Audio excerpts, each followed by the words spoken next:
দেখো আমার money plant গাছগুলোকে, একটু শরীর খারাপ হয়ে গেছে, ঝিমিয়ে পড়েছে। এই দেখো ডাইজিন এক্সপায়ার হয়ে গেছে, এগুলোকে ফেলে কেন দেবো? তাই ভাবলাম এই গাছগুলোকেই খাইয়ে দিই, যদি এরা একটু সুস্থ হয়। অ্যাসিডিটি অম্বল থাকলে কেটে যাবে, গাছগুলো একটু তরতাজা হবে। ওই দেখো দেখা যাচ্ছে, দেখো দেখা যায়। এখানে আরেকটা আছে, এই দেখো একেও দিয়েছি, তাই খেয়ে নি কেরা ডাইজিন। পেট খারাপ থাকলে এরাও সুস্থ সবল হয়ে উঠবে।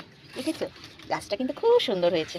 এটা রেখেছি গাছটাকে সোজা করার জন্য, কিন্তু গাছটা বারে বারে খালি পড়ে যায়। ডিসপিন নেই, মাথা ব্যথার। আমার মনে হলো এদের পেট খারাপ করেছে, তাই ডাইজিন খাইয়ে দিয়েছি। হ্যাঁ, একটা ডাইজিন তুলে না এইটাকে খাওয়াই, বেশি অম্বল ওর, খাইয়ে দিয়েছি। এটা দেখো ডাইজিন দুটো দেখা যাচ্ছে, এই যে। আমরা তো চিবিয়ে খাই, ওরা তো চিবিয়ে খেতে পারবে না। এই জলে গুলে মাটির সাথে মিশিয়ে তারপর শিকড় দিয়ে শাখা পোশাখা এগুলো রন্ধ্রে চলে আসবে, তারপর সমস্ত অ্যাসিডিটি একদম গন হয়ে যাবে। তাহলে দেখা যাক গাছটার অ্যাসিডিটি কমে কিনা। আমার গাছের অ্যাসিডিটি হয়েছে, অম্বল করেছি।